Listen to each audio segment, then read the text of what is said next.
Hi, this is your host and you're watching this channel.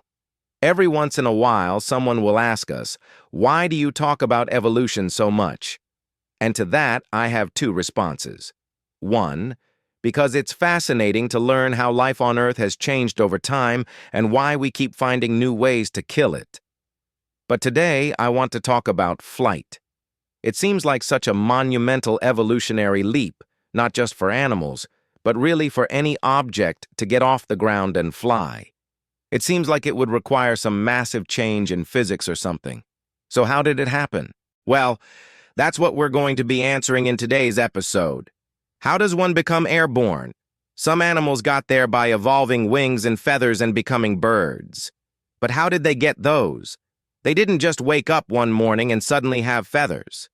They evolved gradually from reptiles over millions of years, acquiring feathers slowly through small mutations, natural selection, and the passing of genetic traits. Which begs the question, what was the very first animal to ever acquire feathers? I don't know, some lizard probably.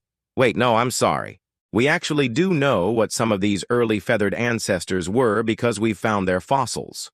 One of the most famous is Archaeopteryx. It lived in what is now Europe during the Late Jurassic period, about 150 million years ago. It was about the size of a red-tailed hawk with a wingspan of 6 feet and a body covered in feathers. In fact, the name Archaeopteryx literally means ancient wing. It had the head and beak of a bird, but its teeth and long bony tail were more reptilian. So when it comes to flight, Archaeopteryx is the missing link between dinosaurs and birds. But it wasn't the first bird, nor was it the first feathered dinosaur. It was just the best known for a long time. See, after Archaeopteryx was discovered in 1861, people thought, okay, we've got it, case closed. But then more fossils turned up and we realized that flight must have evolved multiple times independently in different groups of dinosaurs. And that makes sense. If being able to fly is such an advantage, you would think that more species would have evolved the ability, right? Like, why have only birds and insects and bats and some lizards and a couple hundred other types of animals on Earth that can fly? There should be hundreds or thousands more. So it looks like all of these animals didn't just wake up one day and grow wings either. Instead, they all evolved gradually, at least according to evidence we've gathered over the last 200 years. But still, the question remains, where did wings come from? Well, if you're looking for a single origin point for wings, you won't find it. Wings and feathers are complex structures that evolved multiple times independently. For example, insect wings seem to have originated from extensions on their exoskeletons. Bird wings are modified arms with feathers attached to them. And bats, well, they're a whole thing. But one common feature among all flying creatures is feathers. Feathers might seem complicated, but simple feather-like structures have been found preserved in the fossil record dating back 312 million years. In 2019, scientists described a new species of early tetrapod that lived in what is now Scotland during the Carboniferous period. Now, tetrapods are 4-footed vertebrates like us and our fishy relatives. And this particular one happened to have some very strange fringed appendages on its body, which the authors suggested were likely used for gliding. These strange appendages weren't feathers per se, but they're considered a primitive type of feather. What's cool is that this animal had those fringes, and it also had limbs that ended in digits with claws. So it could have used its limbs to climb up high and then glided down, using its primitive feathers to control how fast it fell.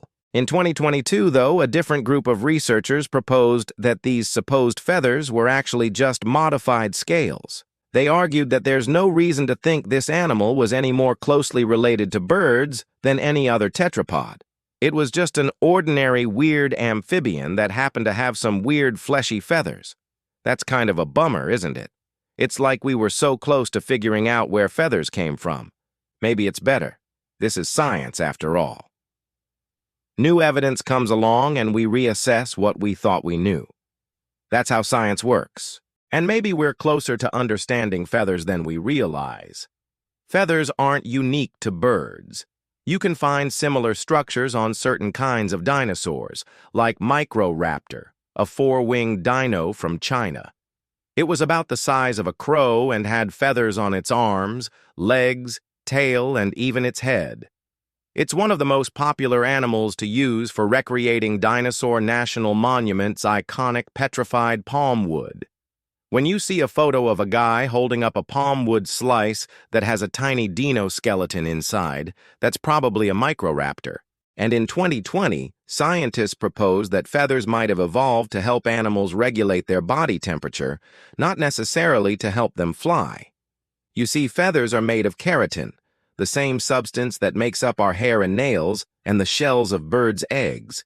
Keratin helps prevent water loss, so it makes sense that creatures living in dry environments would benefit from having feathers to help protect their bodies from drying out. There's even some evidence that feathers might have first evolved as something called a proto-feather, which is basically a bunch of elongated keratinous scales that lay flat against the body.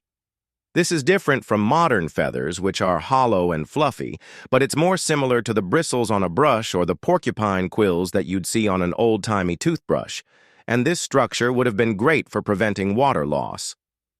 And it turns out that the transition from those stiff quill-like feathers to modern hollow ones may have happened as a result of a mutation in the genes that control how skin cells divide.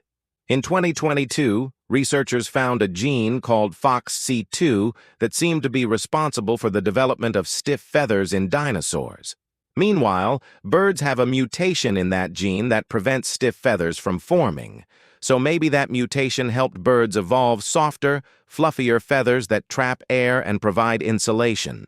Then again, maybe it was actually a byproduct of another mutation that had nothing to do with insulation. The truth is that we might never know exactly why feathers evolved in the first place. But that doesn't mean that we can't look at all the animals with feathers and marvel at how they all evolved to get them. Take the ostrich, for instance. Ostriches can't fly, but they're definitely birds. Their wings are relatively small compared to their body size, and their feathers are used more for show than soaring through the sky. Ostriches are great examples of how evolution works. Over the course of millions of years, their ancestors evolved larger and larger brains, which led to increased social complexity and bigger eyes, which helped them spot predators from far away. Eventually, they became flightless. Their wings just weren't necessary anymore, so they shrank and the feathers got bigger and bushier to attract mates. That's why male ostriches have long, flowing primary feathers on their arms that they shake and shimmy to attract a partner. The female ostriches have those too, but theirs are shorter. It's pretty cute, actually. And it's not the only example of this sort of thing. Male birds often have longer, more elaborate feathers than females. And that's because sexual selection causes traits that help attract mates to become exaggerated over time. It's why peacocks have those big, beautiful tails, and why male birds of paradise put on ridiculous dances to show off their wares. As for the oldest known bird, that honor goes to the aptly named Archaeopteryx, which I mentioned earlier. It could fly, unlike the ostrich, but it also had a few extra feathers that might have been unique to it. See, while studying a fossilized tail, researchers noticed 2 extra feathers that hadn't been identified before. They were located near the base of the tail and were curved like sickles. This means that Archaeopteryx likely had a total of 14 tail feathers, twice as many as modern birds. These sickle feathers might have helped it steer while it was gliding. That would make sense since steering is a crucial part of powered flight. Modern birds typically have 7 tail feathers, so it looks like Archaeopteryx evolved from a feathered ancestor that had 8 tail feathers. Then it lost 3, eventually giving rise to modern birds. So it seems like Archaeopteryx really is the missing link we've been looking for. It's the closest relative we have that bridged the gap between feathered dinosaurs and birds, but it's still not the absolute first bird. No matter how hard we try, we just can't go back far enough to pinpoint exactly where birds began. But we can keep trying because we have so many more fossils to look at and so many more questions to answer. Thanks for coming on this journey with us as we seek to answer the extraordinary. Don't forget to subscribe so you can join us next time as we explore why there are so many animals that glow in the dark. Thanks for watching.